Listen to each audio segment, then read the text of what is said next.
Hey gang, Uncle Todd and Sonny here, and finally got around to start watching Spider-Noir. I watched it in black and white, like all those great film noirs that they're imitating.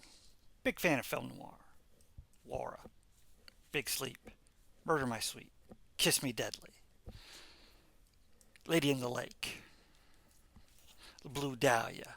I could go on and on. Anyways, Nicolas Cage stars as a private detective, and he is not Peter Parker. No, no, no. He plays Ben Riley, who I believe was a Spider Man character, although not Spider Man. This show has a lot of Spider Man character names in new imaginations, and it is set during the Depression in an alternate universe. And when it opens, Nicolas Cage's character is already what they call the Spider, and he can shoot webs organically, just like Tobey Maguire did, black, and he swings around in a mask, hat, and trench coat. And he fell in love with a woman named Ruby, and he was going to marry her. And then she died. And with her death, died the spider as well. And he put the mask away and hid it and stopped using his powers and went back to being a private eye and just a private eye. And 5 years pass. And the mob boss, Silvermane, has pretty much taken over the city. And Ben is searching for a guy named Addison, and he tracks him down to this bar, but he's spotted. And so he starts to chase Addison when he gets hit by a car driven by another guy, who then starts chasing Addison. But Ben doesn't die. He gets right back up, and he continues to chase over to this gas plant, where Addison shows he can light himself on fire by will. And this so scares the other guy that he empties his gun into Addison, killing him. But he's on fire, and there's a lot of spilled gas around, and the whole place goes up. But luckily, Ben was able to rescue the guy, who, while searching him, finds out he's a private detective. And finds out he was also hired by a man named Winston, only for more than what they were paying Ben. I tell you. Well, they have a few drinks, and then the next morning, we learn that Ben's private detective agency isn't doing too well. His secretary, Janet, has not been paid in quite a while, so he needs to start bringing in money. And he doesn't like to do, spousal cases, divorce cases. But a man named Carmody comes to him with a picture of his wife, who is way out of his league, and says that she's meeting somebody at a specific address at a specific time, and he wants pictures, proof that she is cheating on him. Well, okay, he'll take the case. He'll need to give Janet a retainer. And then at lunch, he meets famed reporter Robbie Robertson. Another Spider-Man name, only now he's not an editor at the Daily Bugle. He works for another paper as a reporter. And he knows about Ben's alter ego and about how the city has gotten worse since the spider stopped being around. And Silvermane is just, he needs to be stopped. And it's here we see in a flashback that Ruby was tied in her car and it was sent off a dock. And he tried to save her, but it sank too fast and he couldn't get to it in time. Odds are I think we know who did that. But he gets a little emotional with Robbie, but he doesn't like flat out just yell at him. He's just saying he's not that guy anymore. That guy's gone. Ruby's gone. She's been gone for quite a while, so don't try to use her to get me to go back in. We do learn at this time that someone burned down Silvermane's mansion. Yeah, that is kind of interesting and suspicious considering what we just saw earlier. Well,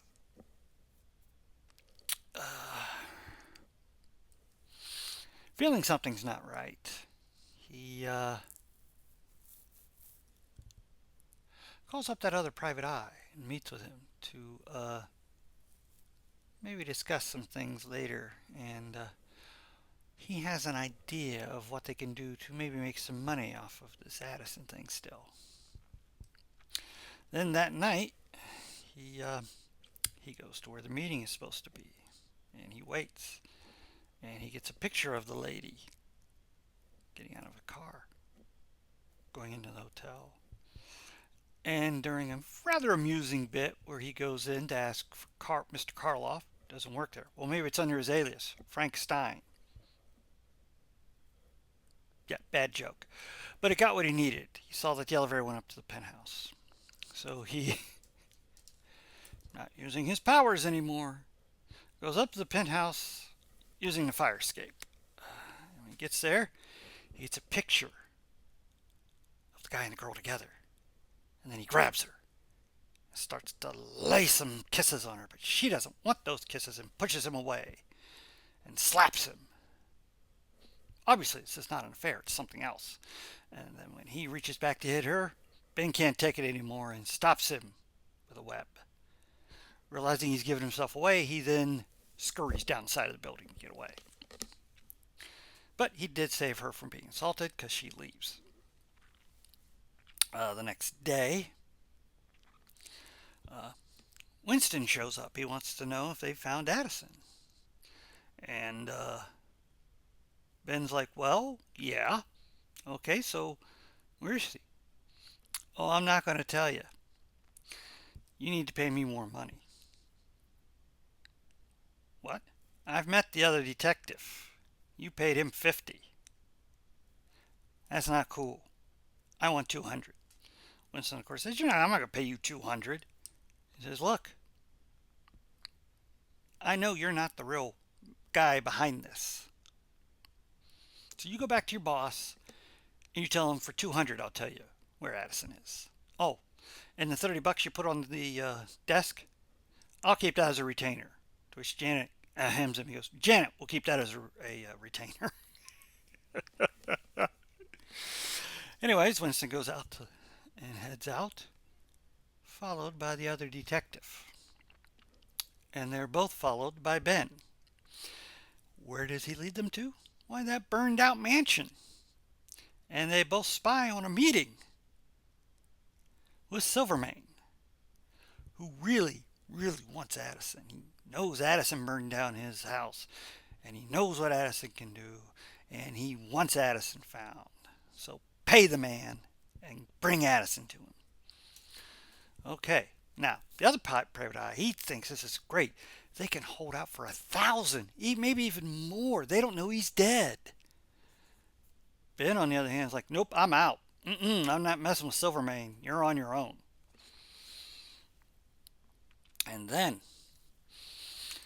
when Janet is developing the film from the other case, she points out to Ben, the other guy is the current mayor of New York. Okay. Well, when Carmody comes by, Ben tells him she was alone the whole night. Didn't see her. Didn't see her with anyone. You've got a great marriage. She's very devoted to you. In fact, you don't even have to pay us any more money. We're fine. Here's your retainer back. Have a good, happy marriage. Janet is livid. Why would you give him back the retainer? Why wouldn't you tell him what really happened? And he looks at her and says, look, This don't smell right. No way she married that schlub. And in fact, I think it might be some kind of scheme to smear the mayor with the election coming up. Of course, she comes up with the idea of, well, maybe we could blackmail her and get some money. Okay, that's not a good idea. It's not a terrible idea, but it's not a good idea. Anyways, he goes to meet Robbie, who is at the county morgue. Or I should say the city morgue. And he asks Robbie if he knows the woman. Looks at the picture and goes, yeah, that's Kat Hardy. She's a singer at this club. Oh. And then they talk about her as they go to the morgue, where Robbie goes to see this really weird corpse. It's Addison, with 6 bullet holes in him. He's been identified. But he's not burned, not even a little singed, not even blackened from smoke. Isn't that weird, since he was pulled out from a massive gas fire? That is weird. Ben realizes if he's been identified in the morgue, that means Silvermane knows, because Silvermane has been on the force. Of course he does. It's the Great Depression. Film noir. Cops are always crooked. So he knows Addison, or not Addison, the other PI, is in trouble. So he goes to find him. Can't locate him. So he goes to his other plan.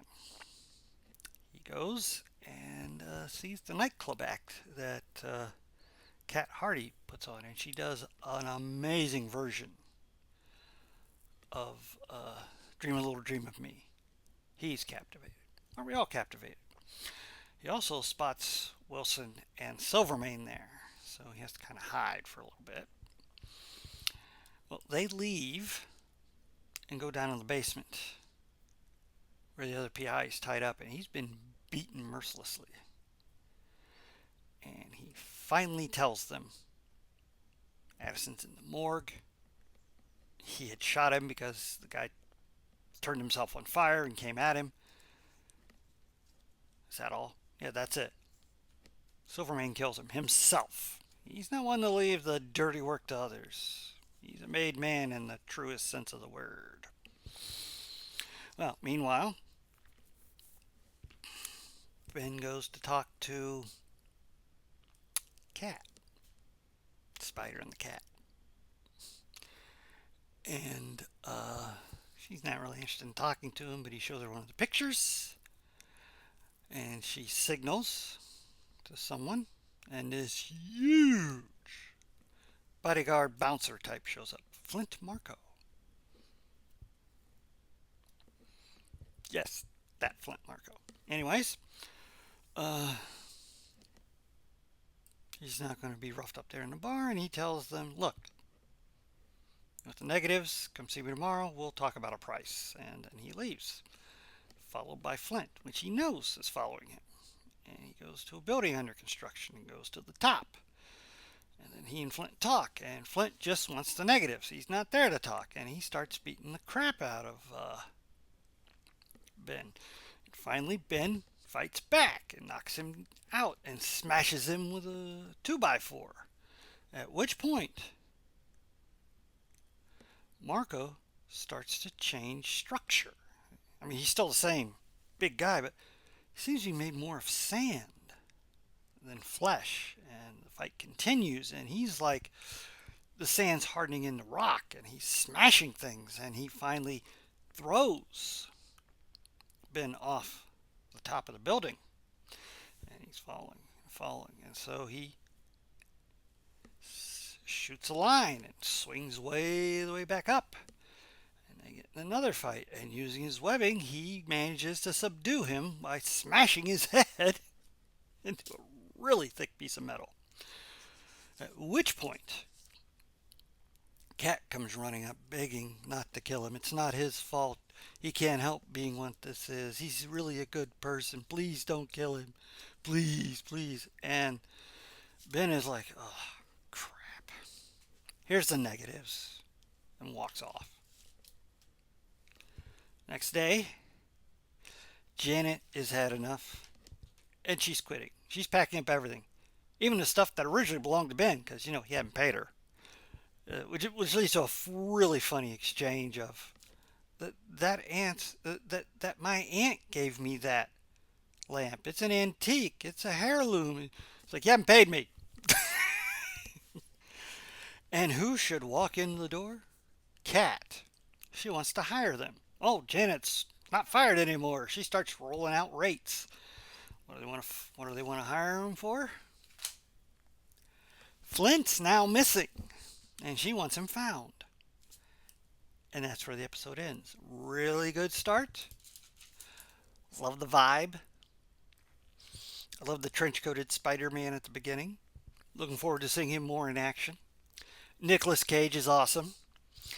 And he's doing a not quite Bogart-sounding voice. I mean, it's got some of those inflections Bogart had, but it's not like a direct imitation. He's not talking like this. I won't play the sap for you, see? But it has that Bogart feel to it, that lisp and everything he had. Really good. Subtle. And this is Nick Cage we're talking about. And he plays these kind of downtrodden, tragic characters who are really hurting inside, and they just keep everything bottled in. He's really good at playing those haunted characters. And it is obvious this is not one of those phone it in kind of over the top performances he usually gives. This is one that he is taking care with. So he cares and really likes the script for this. So he's all in a good way. And I like the callbacks that Spider-Man fans will recognize names. Silvermane, Wilson, Robbie, Carmody, Flint, Cat Hardy. All those names. They were characters in Spider-Man stories and arcs. So yeah, great beginning. Looking forward to the next episode. And I know the color version probably has a lot of really interesting color things of purple and blue and stuff, but I just cannot see watching this not in black and white. It really it's the vibe I get from this. That classic noir look of shadows, Anyways, please hit like, share, and subscribe. I'll see you next time.